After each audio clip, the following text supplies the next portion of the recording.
గురుర్బ్రహ్మా గురుర్విష్ణుః గురుర్దేవో మహేశ్వరః గురుర్ సాక్షాత్ పరబ్రహ్మ తస్మై శ్రీ గురవే నమః. నిరాకారుడు నిర్గుణ స్వరూపుడు అయినటువంటి పరబ్రహ్మ బిందు రూపంలో ఉన్నాడు.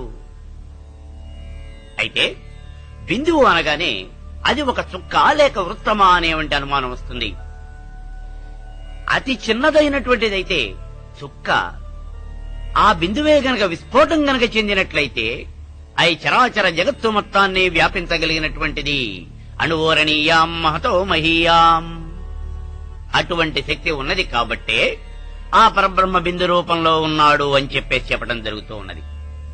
అయితే ఆ పరబ్రహ్మ బిందు రూపంలోనే ఎందుకున్నాడు? ఒక త్రికోణము, ఒక చతురస్రము, ఇంకొక అష్టకోణము, ఇది ఏ రకంగానైనా ఏ రూపంలో అయినా ఉండొచ్చు కదా. బిందు రూపంలోనే ఉండటానికి కలిగినటువంటి కారణం ఏమిటి అనే విషయాన్ని కనుక మనం ఆలోచించినట్లయితే, ఈ చరాచర జగత్తు అంతా కూడా గుండ్రంగానే ఉన్నది అనే విషయాన్ని మనం గుర్తుపెట్టుకోవాల్సి ఉంటుంది. భూమి గుండ్రంగానే ఉన్నది కాబట్టి ఈ వృత్తము గనక, ఈ బిందువు గనక పెరుగుతూ పెరుగుతూ పెరుగుతూ వెళ్ళినట్లయితే ఈ బ్రహ్మాండం మొత్తాన్ని ఆవరించగలుగుతుంది. ఈ పరబ్రహ్మ చరాచర జగత్తునంతటినీ కూడా ఆవరించి ఉన్నాడు అనే విషయం మనకి చెప్పడం కోసమే పరమేశ్వరుడు బిందు రూపంలో ఉన్నాడు అనే విషయం ఇక్కడ మనం చెప్పడం జరుగుతూ ఉన్నది. అయితే ఈ బిందువు అన్నప్పుడు ఇది కేవలము ఒక సున్నాలాగా ఉన్నదా? లేదు. సున్నాలా గనక ఉన్నట్లయితే ఆ మధ్యలో అంతా కూడా శూన్య ప్రదేశం ఉంటుంది. పరమేశ్వరుడు జగత్తు అంతా ఆవరించి ఉన్నాడు. పెనం మీద వేసినటువంటి దోశ ఏ రకంగా అయితే అది అంతా ఆవరించి ఉంటుందో ఆ రకంగా పరమేశ్వరుడు చరాచర జగత్తునంతటినీ కూడా ఆవరించి ఉన్నాడు. అది బిందు రూపంలో ఉన్నప్పుడు మాత్రమే సాధ్యపడుతుంది తప్పించి త్రికోణం గాని, ఇంకొక చతురస్రం గాని, దీర్ఘ చతురస్రం గాని అయినట్లయితే ఇటువంటి పరిస్థితి ఉండదు. అందుకే పరమేశ్వరుడు బిందు రూపంలో ఉన్నాడు అని చెప్పేసి మనం చెప్పడం జరుగుతోంది. అయితే ఈ పరమేశ్వరుడు అనేటువంటిది ఏమిటి? ఇది ఒక దివ్యమైనటువంటి తేజోమైనటువంటి ఒక కాంతి పుంజము. మరి కాంతి అన్నప్పుడు దానికి ఒక రూపం ఉన్నది కదా? లేదు. రూపం అనేది దేనికి ఉన్నది? పంచభూతములలో ఉన్నటువంటి తేజము అని చెప్పబడేవంటి ఆ అగ్నికి రూపం ఉన్నది. రూపం ఉన్నటువంటి ఏ వస్తువునైనా సరే మనం చర్మ చిట్లతో చూడగలుగుతాం. కానీ ఇక్కడ ఉన్నటువంటి కాంతి అని చెప్పేసి చెబుతున్నామే, ఇది తేజోమయమైనటువంటి కాంతి, శుద్ధ బుద్ధ చైతన్యము, జ్ఞాన స్వరూపము అయినటువంటిది. దీన్ని చర్మ చక్షువులతో మనం చూడలేం. కేవలము మనోనేత్రంతో మాత్రమే దీనిని దర్శించగలుగుతాం. అందుకే నిరాకారుడు నిర్గుణ స్వరూపుడు అయినటువంటి వాడు పరబ్రహ్మ, అతనికి ఒక రూపం లేదు. అయినప్పటికీ బిందువు అని చెబుతున్నాము అంటే ఇది కేవలము మనం గుర్తుంచుకోవడం కోసం మాత్రమే బిందువు అని చెబుతున్నాం. పరమేశ్వరుడు చరాచర జగత్తు అంతా ఆక్రమించి ఉంటాడు అని చెప్పడం కోసమే అతడు బిందు రూపుడు అని చెప్పేసి మనం చెబుతూ ఉన్నాము. మరి ఇటువంటి పరిస్థితిలో ఆ పరమేశ్వరుని గురించి, పరబ్రహ్మను గురించి పరమశివుడు ఆ యొక్క అతని భార్య అయినటువంటి ఆ పరమేశ్వరికి వివరిస్తూ ఉన్నాడు. ఓ పరమేశ్వరి, ఆ బిందు రూపంలో ఉన్నటువంటి ఈ యొక్క పరమేశ్వరుని నుంచి అనేక వేల కోట్ల కిరణములు ఉద్భవిస్తూ ఉన్నాయి. జ్యోతిరూపా పరాకారాయస్య దేవోద్భవాశివే. ఓ పరమేశ్వరి, ఆ పరమేశ్వరుని నుంచి అనేక వేల కోట్ల కిరణములు ఉద్భవిస్తూ ఉన్నాయి. అయితే ఆ కిరణములు అన్నీ కూడా ఏ రకంగా ఉన్నాయి అంటే, కిరణాశ్చ సహస్రంచ ద్విసహస్రంచ లక్షకం కోటిరద్భుతమే తేషాం పరాసంఖ్యా న విద్యతే. అవి కొన్ని వేలు, లక్షలు, కోట్లు, కోటాను కోట్లు, లెక్కకు మించినటువంటివి, లెక్కకు అందనటువంటివి, లెక్క పెట్టడానికి వీలు కానటువంటివి అన్ని వేల కోట్ల ఆ కిరణములు అన్నీ కూడా పరబ్రహ్మ నుంచి ఉద్భవిస్తూ ఉన్నాయి. అయితే ఓ పరమేశ్వరి, ఆ కిరణములలో తేషాం అనంత కోటీనాం మయూఖానాం మహేశ్వరి, మధ్యే షష్ట్యుత్తరంతే 300 కిరణాస్తివే. అందులో కేవలము 360 కిరణములు మాత్రమే మనం గ్రహించగలుగుతున్నాము. మనము అంటే ఎవరు?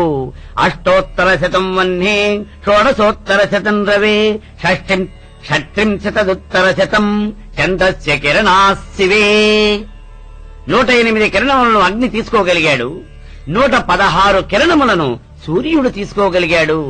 అదేవిధంగా 136 కిరణములను చంద్రుడు తీసుకున్నాడు. వెరసి 360 కిరణములు అయినాయి. ఈ రకంగా 360 కిరణములే 300 డిగ్రీలు కలిగినటువంటి ఒక వృత్తమవుతూ ఉన్నది. వృత్తానికి 360 డిగ్రీలు ఉంటాయి. అంతకన్నా 1 డిగ్రీ తగ్గినట్లయితే అది వృత్తం కాదు, ఇంకొక డిగ్రీ పెరగదు. కాబట్టి పరమేశ్వరుడు బిందు రూపుడు. ఆ పరమేశ్వరుడు బిందు రూపంలోనే ఉన్నాడు. ఈ కిరణముల వల్లనే చరాచర జగత్తు అంతా కూడా ప్రకాశిస్తూ ఉన్నది. ఓ పరమేశ్వరి, బ్రహ్మాండం భాసయంతస్తే పిండాండమపి శాంకరీ.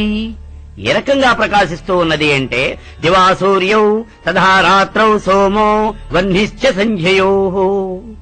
పగటి పూట సూర్యుని వెలుగుల చేత ఈ జగత్తు ప్రకాశిస్తూ ఉన్నది.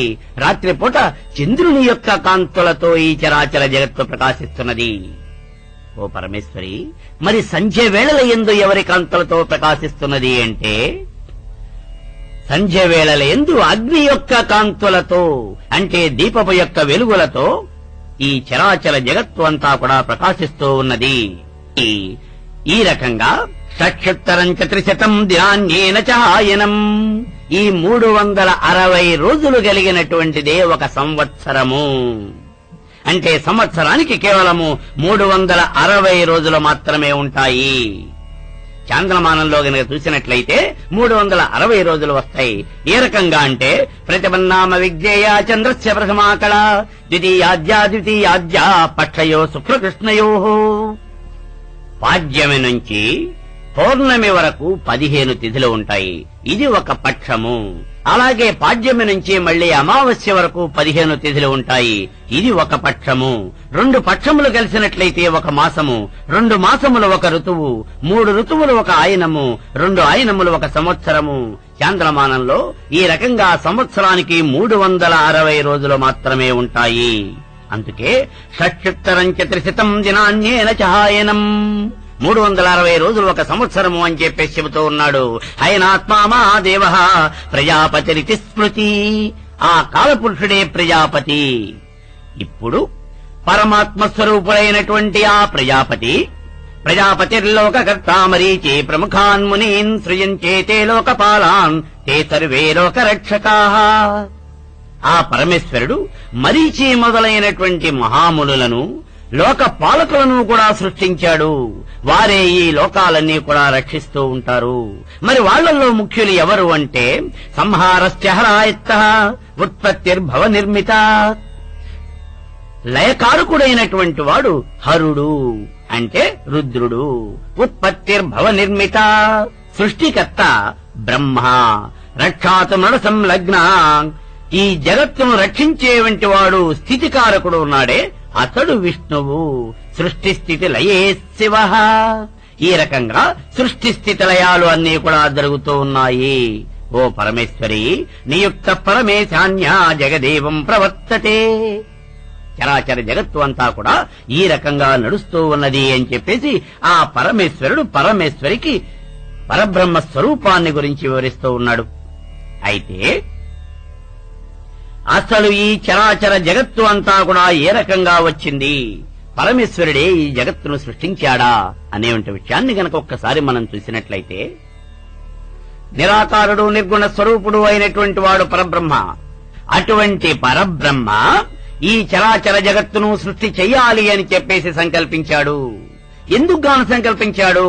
తన లీలా వినోదం కోసము అని చెప్పేసి మనకి చెబుతూ ఉంటారు. అది మాత్రం కాదు. మరి ఎందుకు, దేనికోసం ఈ సృష్టించాడు అంటే,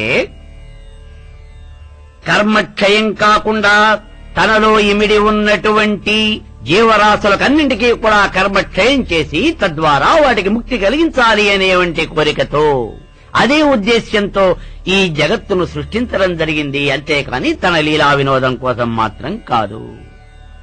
కర్మక్షయం కాకుండా ఉన్నటువంటి జీవరాశులన్నీ కూడా పరమేశ్వరుల్లో ఎందుకు గాను లీనమైనాయి, ఎలా ఇమిడి ఉన్నాయి అనే విషయాన్ని గనక ఒక్కసారి మనం చూసినట్లయితే సృష్టి జరిగినటువంటి కొంతకాలానికి లయం జరుగుతుంది. అదే ప్రళయము. ప్రళయం జరిగినప్పుడు చరాచర జగత్తు అంతా కూడా నాశనం అయిపోతుంది.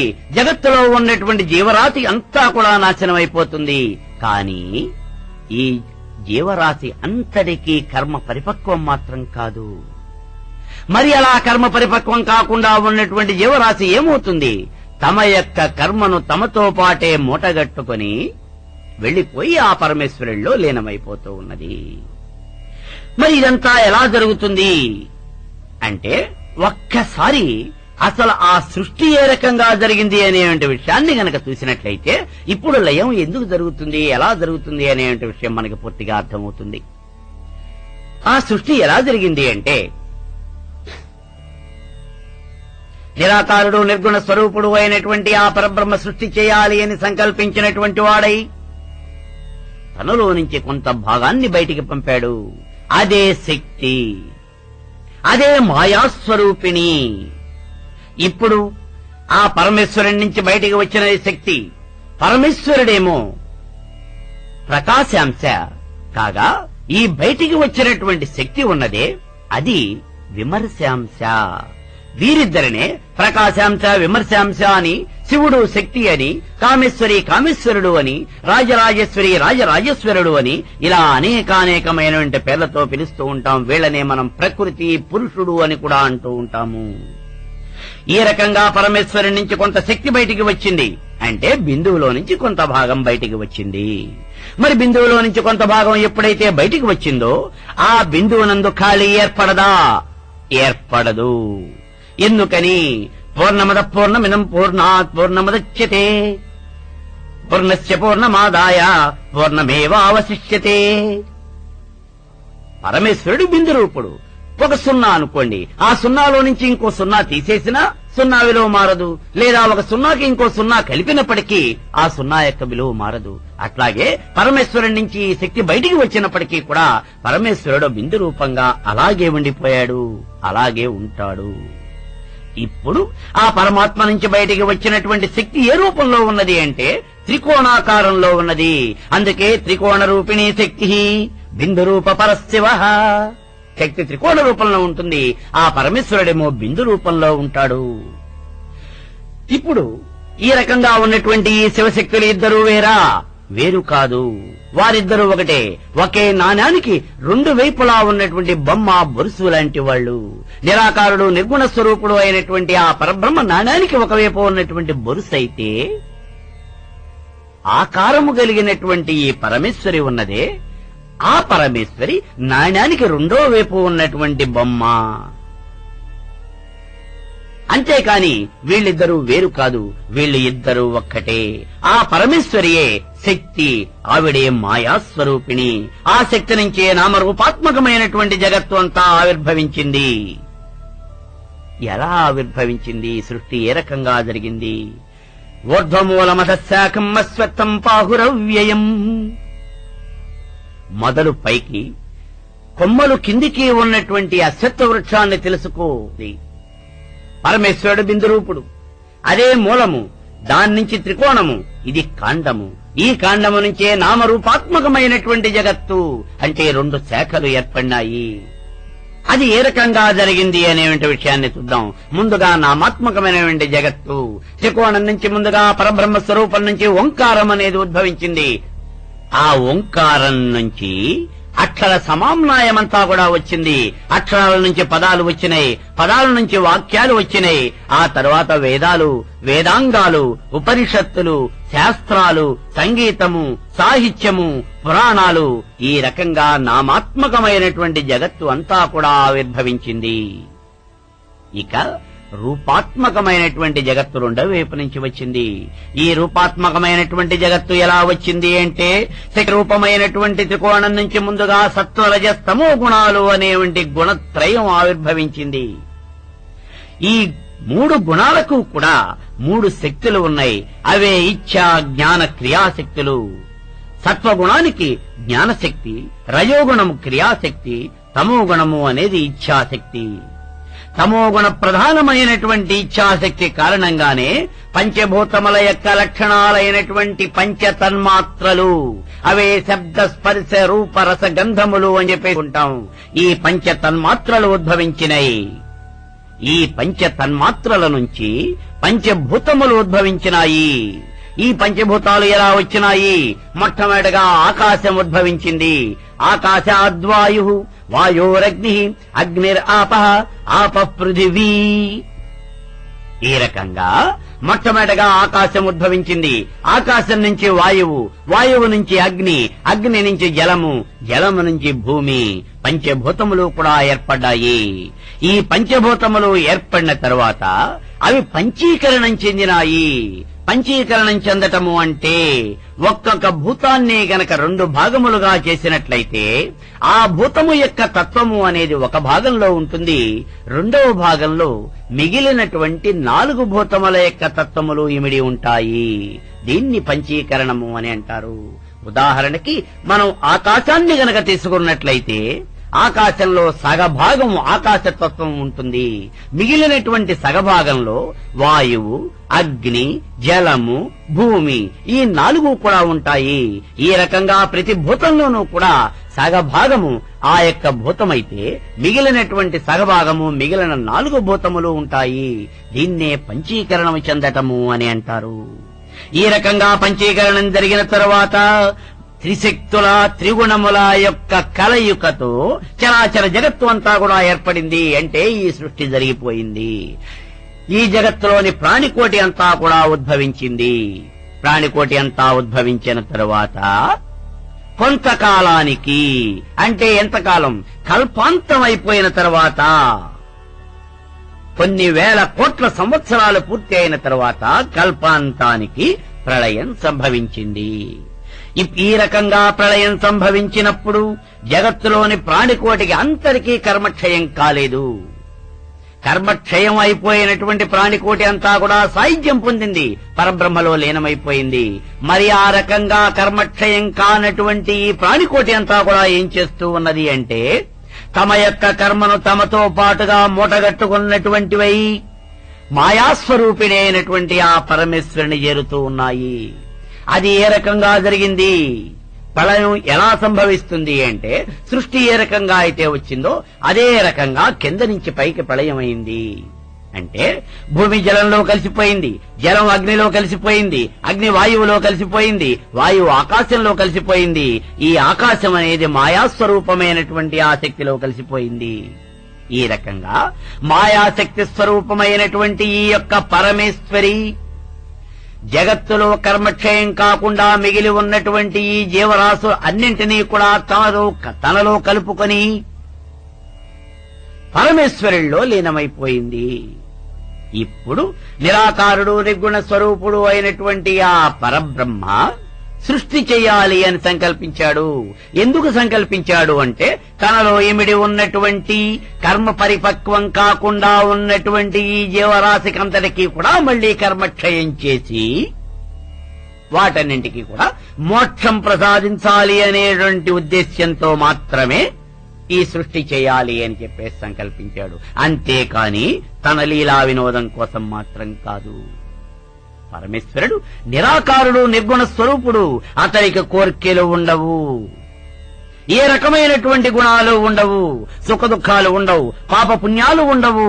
అతడికి ఏ రకమైనటువంటి ప్రేమ అనురాగము అనేవి ఉండవు, నామరూపాలు ఉండవు. అతడు తేజోమయమైనటువంటి ఒక కాంతి పుంజము, శుద్ధ బుద్ధ చైతన్య స్వరూపము, జ్ఞాన స్వరూపుడైనటువంటి వాడు ఆ పరబ్రహ్మ బిందు రూపంలో ఉన్నాడు. మరి ఇప్పుడు ఆ పరబ్రహ్మ ఎక్కడ ఉన్నాడు అనేటువంటి విషయాన్ని గనక మనం చూసినట్లయితే ఈ పరబ్రహ్మ చరాచర జగత్తు అంతా కూడా వ్యాపించి ఉన్నాడు. మరి చరాచర జగత్తు అంతా కూడా వ్యాపించి ఉన్నటువంటి పరబ్రహ్మను మనం ఎక్కడ చూడగలుగుతూ ఉన్నాము? శ్రీచక్రంలో ఉన్నటువంటి 9వ ఆవరణ అయినటువంటి సర్వానందమయ చక్రంలో బిందు రూపంలో ఉన్నాడు ఈ పరబ్రహ్మ. అయితే మరి ఆ పరబ్రహ్మ శ్రీచక్రంలోనే ఎందుకున్నాడు? శ్రీచక్రంలోనే ఎందుకున్నాడు అంటే ఈ శ్రీచక్రము అనేది చరాచర జగత్తుకు ప్రతీక. ఈ జగత్తు అంతా కూడా శ్రీచక్రం నుంచే ఉద్భవించింది. జగత్తే శ్రీచక్రము. కాబట్టే ఈ జగత్తులోనే పరమేశ్వరుడు ఉన్నాడు, జగత్తు అంతా కూడా ఆవరించి ఉన్నాడు అనే విషయాన్ని ఉపనిషత్తులన్నీ కూడా ఘోషిస్తూ ఉన్నాయి. అదే మనకి చాందోగ్యోపనిషత్తులో చెప్పబడుతూ ఉన్నది. ఆకాశంలో కనిపించేవంటి సూర్యుల్లో ఏ తత్వం అయితే ఉన్నదో అదే తత్వం నీలోనూ ఉన్నది. అగ్నిలో ఉన్నటువంటి తత్వం ఏదైతే ఉన్నదో అదే నీలోనూ ఉన్నది. జలంలో ఉన్నటువంటి తత్వం ఏదైతే ఉన్నదో అదే తత్వం నీలో కూడా ఉన్నది. కాబట్టి చరాచర జగత్తులో ఉన్నటువంటి ప్రతి వస్తువు కూడా ప్రాణమున్నవి, ప్రాణము లేనివి, చలనమున్నవి, చలనము లేనటువంటివి అన్నీ కూడా జడ పదార్థములతో సహా ఆ పరబ్రహ్మ స్వరూపమే. మరి జడ పదార్థములు కూడా అంటే రాళ్ళు రప్పలు కూడా పరబ్రహ్మ స్వరూపమేనా? అవును, పరబ్రహ్మ స్వరూపమే. క్రిమి కీటకాలే కాదు, రాళ్ళు రప్పలు కూడా పరబ్రహ్మ స్వరూపమే. ఘోరమైనటువంటి పాపం చేసినప్పుడు ఆ పాపాన్ని క్షయం చేసుకోవడం కోసమని అనేక వేల సంవత్సరాలు రాళ్లుగా పడి ఉన్నటువంటి కథలు మనకి అనేకానేకాలు ఉన్నాయి. మనం ఒక్కసారి గనక ఆ భారతంలోకి వెళ్ళినట్లయితే అక్కడ ఉద్దాలకుడు తన తండ్రి యొక్క శ్రాద్ధాన్ని పూర్తి చేసినటువంటి వాడై ఆ సంతోషంలో తన భార్య అయినటువంటి చండికకు చెప్తాడు, ఆ పరాన్ని తెచ్చి ఆవుకు పెట్టు అని. అయితే చండిక తన యొక్క సహజమైనటువంటి స్వభావం చేత ఆ పారని తెచ్చి పెంట దిబ్బ మీద పారవైచే, నేను ఆవుకు పెట్టడం ఏమిటి అని దాన్ని తీసుకెళ్లి ఆ పక్కన ఉన్నటువంటి పెంట దిబ్బ మీద గిరాట్టు వేసింది. ఇంతవరకు తాను పెట్టినటువంటి ఈ శ్రాద్ధ కర్మ అంతా వ్యర్థమైపోయింది అనేటువంటి బాధతో ఉద్దాలకుడు తన భార్య మీద కోపించినటువంటి వాడై గొండారారణ్యమున గుండురాయివై పెద్ద కాలెంబు పడియుండుమని శపించే, అరణ్యంలో ఒక రాయిగా అనేక వేల సంవత్సరాలు పడి ఉండు అని చెప్పే శాపం పెట్టాడు. అంటే ఎక్కువ పాపం చేసినటువంటి వాళ్ళు ఆ పాపాన్ని అనుభవించాలి అంటే ఈ రకంగా రాళ్లు రప్పలుగా ఉండవలసి ఉన్నది అని అనేకానేకమైనటువంటి కథల్లో మనకి చెప్పడం జరిగింది. కాబట్టి చరాచర జగత్తులో ఉన్నటువంటి అడవులు, కొండలు, కోనలు, నదీ నదాలు, అడవులు, కొండలు, ఎడారులు ప్రతి వస్తువు కూడా ఆ పరబ్రహ్మ స్వరూపమే. ఈ చరాచర జగత్తు అంతా కూడా ఇప్పుడు శ్రీచక్రం నుంచే ఆవిర్భవించింది అనే విషయం మనకి చెప్పబడుతోంది. మరి శ్రీచక్రం నుంచి ఎలా ఆవిర్భవించింది? శ్రీచక్రమే చరాచర జగత్తు అని అంటూ ఉన్నాం కదా, అది ఏ రకంగా జరుగుతుంది అంటే పరమేశ్వరికి శ్రీచక్రాన్ని గురించి వివరిస్తూ ఉన్నాడు. శ్రీచక్రం త్రిపుర సుందర్యా బ్రహ్మాండాకారమీశ్వరీ. ఓ పరమేశ్వరి, శ్రీచక్రం అంటే ఏమిటనుకుంటున్నావు? అది సామాన్యమైనటువంటిది కాదు, చరాచర జగత్తుకు ప్రతీక.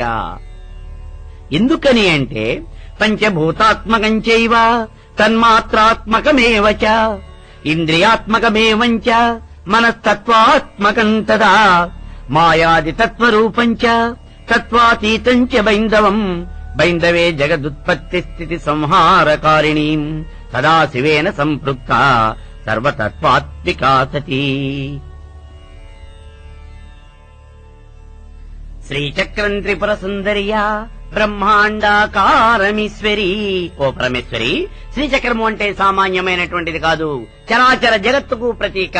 అంటే ఈ జగత్తులో ఎన్నైతే ఉన్నాయో అన్నీ కూడా ఈ శ్రీచక్రంలోనే ఉన్నాయి అని చెప్పేసి చెబుతూ ఉన్నాడు ఆ పరమేశ్వరుడు. ఈ పరమేశ్వరికి సృష్టి రహస్యాన్ని వివరిస్తూ ఉన్నాడు.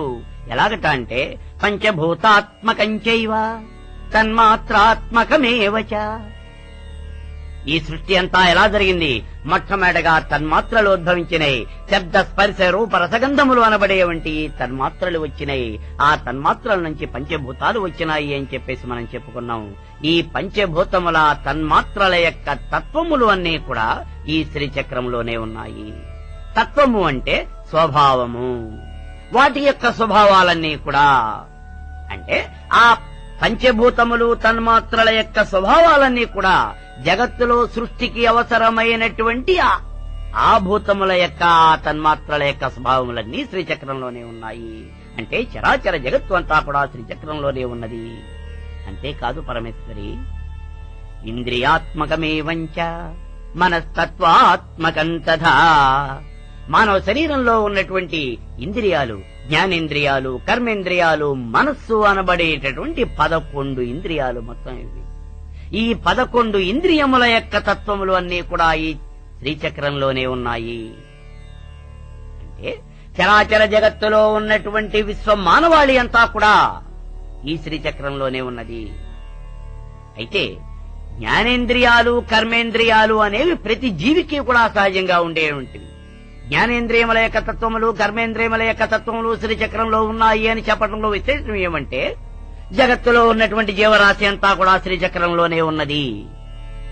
మరి మనస్సు కూడా ఉన్నది అని చెప్పటంలో ఉద్దేశ్యం, మానవులు అంటే విశ్వంలో ఉన్నటువంటి ఈ విశ్వ మానవాళి అంతా కూడా శ్రీచక్రంలోనే నిబిడీకృతమై ఉన్నది. కాబట్టి ఓ పరమేశ్వరి, శ్రీచక్రంలో చరాచర జగత్తు, విశ్వ మానవాళి, ఈ జగత్తులో ఉన్నటువంటి జీవరాశి అంతా కూడా ఇమిడి ఉన్నది. కాబట్టి శ్రీచక్రము అంటే వేరు కాదు, ఈ చరాచర జగత్తే.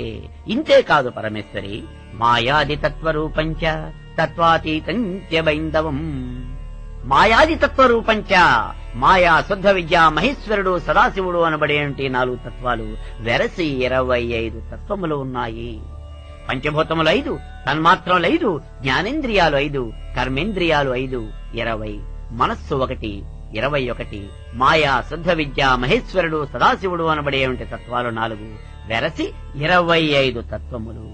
ఈ 25 తత్వములు కూడా ఈ శ్రీచక్రంలోనే ఉన్నాయి.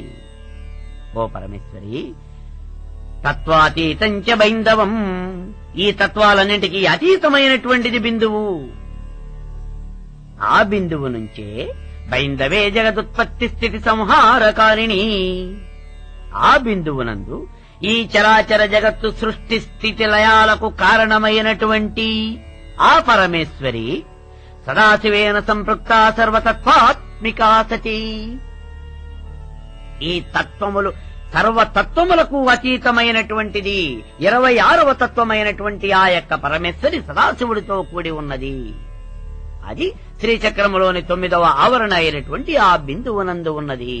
కాబట్టి పరమేశ్వరి, శ్రీచక్రము అంటే సామాన్యమైనటువంటిది కాదు, ఈ చరాచర జగత్తే. ఇందులో ఉన్నటువంటి 25 తత్వములు కూడా మన అక్షర సమామ్నాయంలో చెప్పినటువంటి కచట తప, ఈ 5 వర్గులు, కా దగ్గర నుంచి మా వరకు, కా చ ట త ప, ఈ 5 వర్గులలోనూ ఒక్కొక్క వర్గుకి 5 అక్షరముల చొప్పున 5 25 అక్షరములు. ఆ 25 తత్వములకు ప్రతీక ఈ 25 అక్షరములు అని చెప్పేసి చెప్పబడుతూ ఉన్నది. ఓ పరమేశ్వరి, అంతేకాదు అసలు శ్రీచక్రంలో ఉన్నటువంటి మహా గొప్పతనము ఏమిటి అంటే, ఈ శ్రీచక్రంలో 9 ఆవరణలు ఉన్నాయి. అందులో ఉన్నటువంటిది మొట్టమొదటిది భూపురము. ఈ భూపురంలో 3 రేఖలు ఉన్నాయి. ఈ 3 రేఖలు కూడా భూలోక, భువర్లోక, సువర్లోకాలకు ప్రతీక. అలాగే 2వ ఆవరణ షోడశ దళము. ఇందులో 16 దళములు కలిగినటువంటి పద్మము ఉన్నది. ఈ 16 దళములు కూడా చంద్రుని యొక్క కళలు. షోడశ కళాయుక్తుడి చంద్రుడు, అతని యొక్క 16 కళలు ఈ యొక్క షోడశ దళమైనటువంటి 2వ ఆవరణలోనే ఉన్నాయి పరమేశ్వరి. ఇక 3వ ఆవరణ చూసినట్లయితే అష్టదళము, 8 దళములు కలిగినటువంటి పద్మం. ఇందులో అష్టమూర్తులు ఉంటారు. ఎవరు ఈ అష్టమూర్తులు అంటే, భవుడు, శర్వుడు, ఈశానుడు, పశుపతి, రుద్రుడు, ఉగ్రుడు, భీముడు అని చెప్పేసి వీళ్ళు 8 కూడా అష్టమూర్తులు. వీళ్లే సృష్టికి ఆద్యులైనటువంటి వాళ్ళు. అలాగే 4వ ఆవరణ చతుర్దశారము, అంటే 14 కోణములు కలిగినటువంటి చక్రము. ఇందులో ప్రతి కోణంలోనూ కూడా 14 లోకాలు, ఒక్కొక్క లోకము ఒక్కొక్క కోణం చొప్పున 14 లోకాలు ఈ ఆవరణలో ఉన్నాయి. చతుర్దశ భువనాలు ఉన్నాయి. అవి ఏమిటి? ఊర్ధ్వలోకాలు 7, అధోలోకాలు 7, భూలోక, భువర్లోక, సువర్లోక, మహాలోక, జనోలోక, తపోలోక, సత్యలోకములు అనబడేమిటి ఊర్ధ్వలోకాలు. అతల వితల సుతల తలాతల మహాతల పాతాళ మత్స్యలోకములు అనేటువంటివి ఇక్కడ ఉన్నటువంటి అధోలోకములు. ఈ రకంగా 14 లోకములు కూడా ఈ 4వ ఆవరణే ఈ 14 లోకాలకు ప్రతీక. ఓ పరమేశ్వరి, ఇంకా మనం పైకి గనక వెళ్ళినట్లయితే 5వ ఆవరణ బహిర్దశారము. ఇందులో 10 కోణములు కలిగినటువంటి చక్రమిది. ఈ చక్రంలో ఈ బహిర్దశారము అనేటువంటిది దశావతారములకు ప్రతీక. లోక సంరక్షణార్థం దుష్ట శిక్షణ శిష్ట రక్షణ చేయటానికి విష్ణుమూర్తి లోకంలో 10 అవతారాలు ఎత్తాడు. ఆ 10 అవతారములకు ప్రతీక ఈ యొక్క బహిర్దశారం. అలాగే ఇంకొక మెట్టు గనక పైకి వెళ్ళినట్లయితే ఇంకొక చక్రము, అది 6వ ఆవరణ అంతర్దశారము. దీనిలోను కూడా 10 కోణములే ఉంటాయి. ఈ 10 కోణముల యందు చరాచర జగత్తుకు అవసరమైనటువంటి అగ్ని యొక్క కళలు 10 కూడా ఇందులో ఉంటాయి. ఇక 7వ ఆవరణ గనక వెళ్ళినట్లయితే ఇది అష్టకోణము. ఇందులో 8 కోణములు ఉంటాయి. ఈ అష్టకోణముల యందు అష్టవసువులు ఉంటారు. అష్టవసువులు అంటే సోముడు, ధరుడు, అనలుడు, అనలుడు, ఆపుడు, ప్రత్యూషుడు, ప్రభాసుడు అనబడేటువంటి వాళ్ళు 8 కూడా అష్టవసువులు. వీళ్లలో 8వ వాడు ప్రభాసుడు. ఈ ప్రభాసుడే మహాభారత యుద్ధానికి నాంది అయినటువంటి వాడు. అసలు మహాభారత కథకే నాంది పురుషుడైనటువంటి వాడు, మూల పురుషుడు ఈయనే భీష్మాచార్యుల వారు.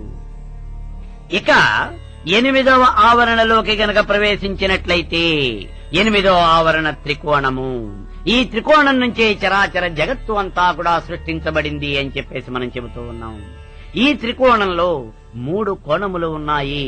ఈ 3 కోణముల యందు కూడా సృష్టి స్థితి లయాలు, సత్వరజస్తమో గుణాలు, ఇచ్ఛా జ్ఞాన క్రియాశక్తులు, వామ జ్యేష్ఠ రౌద్రీ శక్తులు, త్రిమూర్తులు బ్రహ్మ విష్ణువు రుద్రుడు, అలాగే త్రిశక్తులు అంటే మహాకాళి, మహాలక్ష్మి, మహాసరస్వతి, కామేశ్వరి, వజ్రేశ్వరి, భగమాలిని, త్రిపీఠాలు కామగిరి పీఠము, పూర్ణగిరి పీఠము, జాలంధర పీఠము, ఇవన్నీ కూడా 3 కోణముల యందు ఉన్నాయి.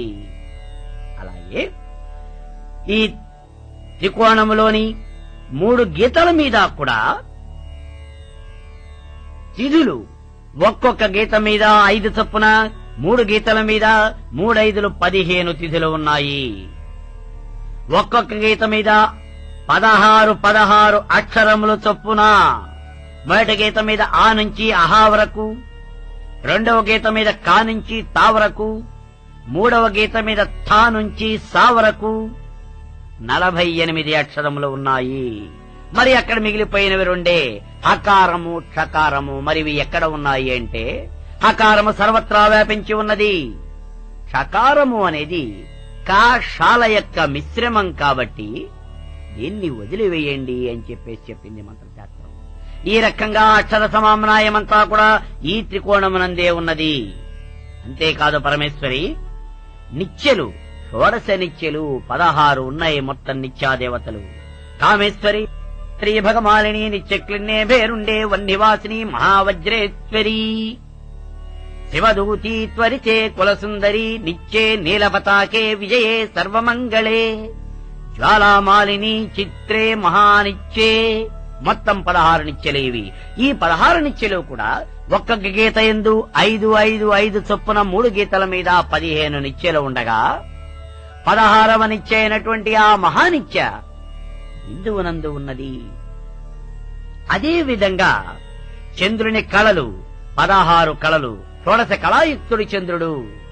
ఒక్కొక్క గీత మీద 5 చొప్పున 3 గీతల యందు 3 5 15 కళలు కాగా 16వ కళ సాక్షాత్తు పరమేశ్వరి స్వరూపము, షోడశీతు కళాజ్ఞేయ సచ్చిదానంద రూపిణి. ఆ 16వ కళ సాక్షాత్తు పరమేశ్వరి స్వరూపమయ్యున్నది. అది బిందువునందు ఉన్నది. ఈ 16వ కళనే షోడశీ కళ, చిత్కళ, పరమాకళ, పరాకళ, ధ్రువకళ, బ్రహ్మకళ అని వివిధమైనటువంటి పేర్లతో పిలవటం జరుగుతూ ఉన్నది. ఓ పరమేశ్వరి, ఇక 9వ ఆవరణలోకి గనక ప్రవేశించినట్లయితే ఆ 9వ ఆవరణ అనేది సర్వానందమయము అని చెప్పబడేవంటి చక్రము, ఈ సర్వానందమయ చక్రము ఇది బిందు రూపము, పంచబ్రహ్మాత్మకము, పరబ్రహ్మ స్వరూపము. ఇక్కడే ఓజ్జానపీఠమున్నది. ఓజ్జానపీఠ నిలయా బిందు మండలవాసిని. ఈ బిందువునందు ఓజ్జానపీఠమున్నది. ఆ ఓజ్జానపీఠమునందు ఆ పరమేశ్వరి ఉన్నది. ఈ బిందువునందే చంద్రుని యొక్క కళలో 16వ కళ ఉన్నది. 16వ నిత్య అయినటువంటి ఆ మహానిత్య కూడా ఈ బిందువునందే ఉన్నది. కాబట్టి పరమేశ్వరి దర్శాద్యా పూర్ణమాంతస్తు కళా పంచదశైవతు. పాడ్యమి నుంచి పౌర్ణమి వరకు చంద్రుని యొక్క 16 కళలలోనూ కూడా 15 కళలు ఈ తిథుల యందు ఉన్నాయి. పాడ్యమి నుంచి పౌర్ణమి వరకు వచ్చేవంటి తిథులు 15.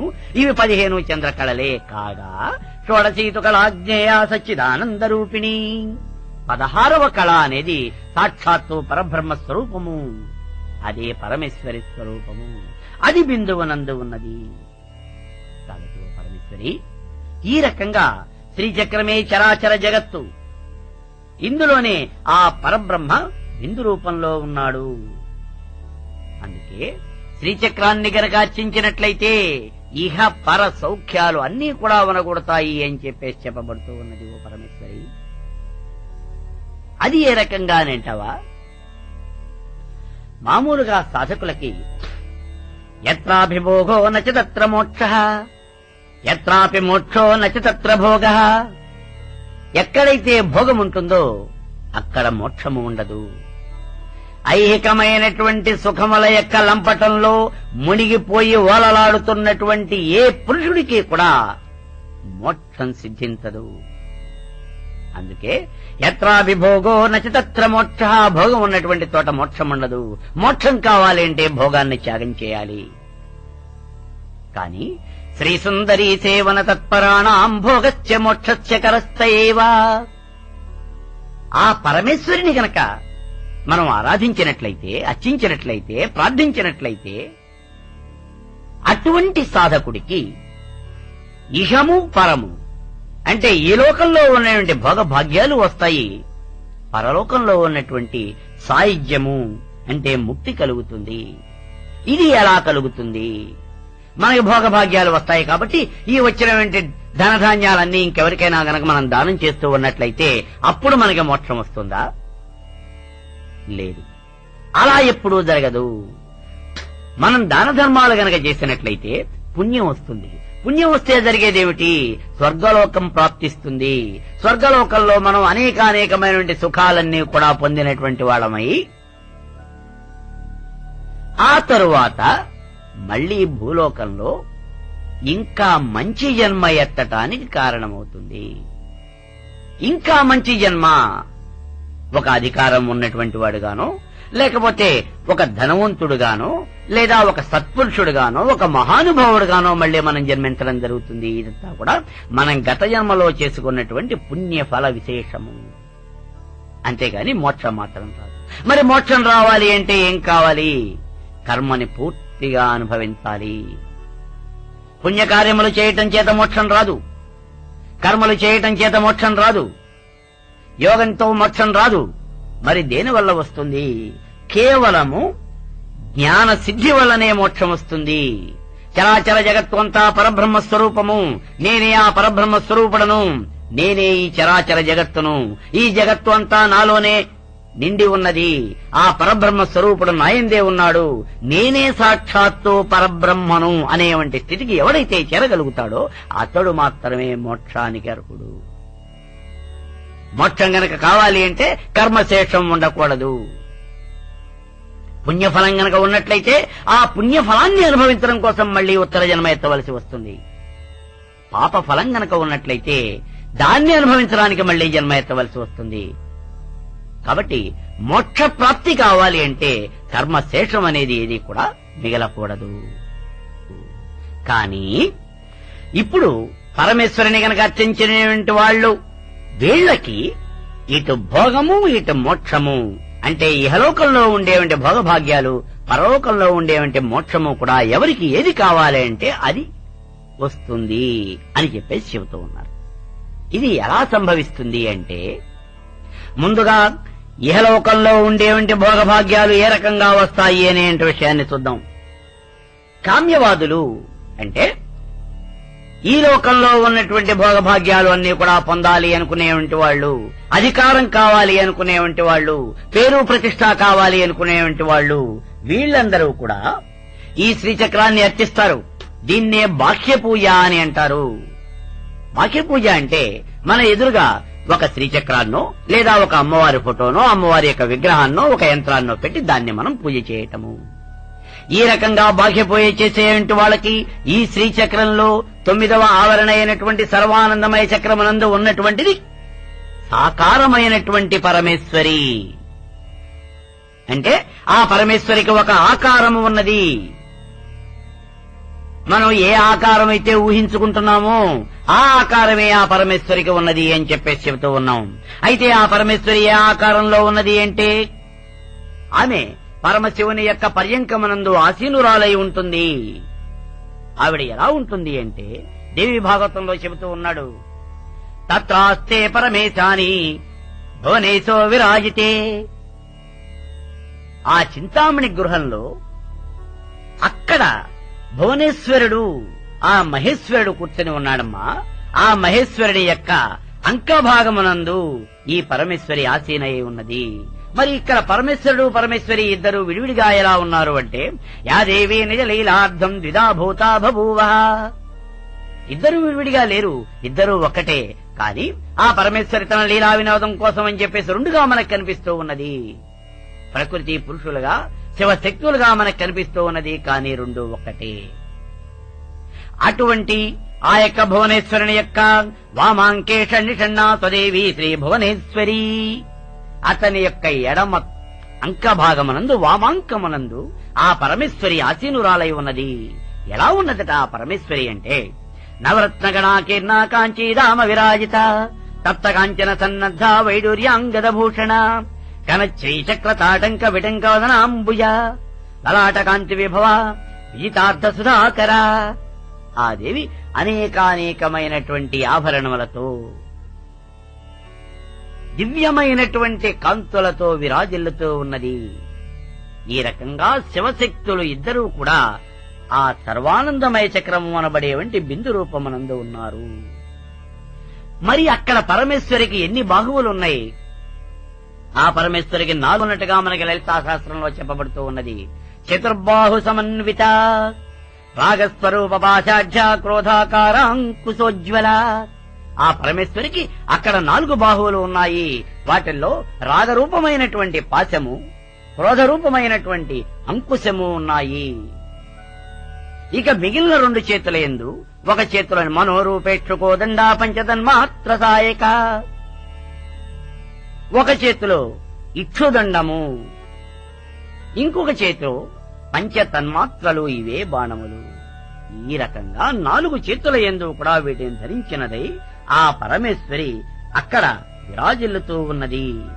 మరి ఈ పరమేశ్వరిని గనక మనం అర్చించినట్లయితే సాధకుడి యొక్క కోరికలు అన్నీ తీరతాయి అని చెప్పేసి చెబుతూ ఉన్నారు. ఎందుకని తీరతాయి? ఆ పరమేశ్వరి కూర్చున్నటువంటి ఆ ప్రదేశానికి యస్యాస్తు పార్శ్వభాగేస్తు నిశీతౌ శంఖ పద్మకౌ నవరత్న మహానద్య సదా వై కాంచనస్రవ. ఆ దేవికి 2 పక్కలా కూడా నవరత్నములతోనూ బంగారముతోనూ నిండినటువంటి నదులన్నీ కూడా ప్రవహిస్తూ ఉన్నాయట. మరి అటువంటి స్థితిలో ఉన్నటువంటి ఆ దేవి సాధకుడికి కావలసినటువంటి కోరికలు తీర్చక ఏం చేస్తుంది? ఈ రకంగా పరమేశ్వరుని అర్చించినటువంటి వాళ్ళకి ఇహమైనటువంటి కోరికలన్నీ కూడా తీరతాయి. మరి మోక్షం కావలసినటువంటి వాళ్ళకెట్లా? బాహ్య పూజాన కర్తవ్య బాహ్య జాతిభి. బాహ్య పూజన చేసేవాళ్లు ఆ పరమేశ్వరుని బాహ్యంగా అర్చించేటువంటి వాళ్ళంతా కూడా ఈ లోకంలో సుఖాలు కావాలి అనుకునేటువంటి వాళ్ళు. మోక్షవాదులు ఆ రకంగా చేయరు. అంతరారాధన పరా వైదిక బ్రహ్మవాదిన. వైదికులు, బ్రహ్మవాదులు, మోక్షవాదులు అంతా కూడా తమ శరీరమందే ఆ పరమేశ్వరుని ఊహించుకుని అర్చన చేస్తారు. ఎలా ఊహించుకుంటారు అంటే, ఆ శ్రీచక్రము అనేది మానవ శరీరమే శ్రీచక్రము. బైందవం బ్రహ్మరంధ్రం చ మస్తకం చ త్రికోణకం లలాటేష్టారకం పత్రం భ్రోర్మధ్యే దశారకం. బ్రహ్మరంధ్రమే బిందువు, మస్తకమే త్రికోణము, తలాటమే అష్టకోణము, భృగుటి అంతర్దశారం, కంఠం బహిర్దశారం, హృదయం మన్వస్త్రం, నాభి అష్టదళం, కటి షోడశదళం, ఊరువులు వత్తత్రయం, పాదాలే భూపురము. ఈ రకంగా శ్రీచక్రాన్ని తమలోనే ఊహించుకుని నేను నాది అనేవంటి అహంకార మమకారాలన్నింటినీ కూడా వదిలిపెట్టేసి అరిషడ్ వర్గాలను జయించి ఆ పరమేశ్వరుణ్ణి గనక ఆశ్రయించినట్లయితే ఆ సాధకుడికి ఆత్మ సాక్షాత్కారం జరుగుతుంది, అతడికి సాయుధ్యం లభిస్తుంది.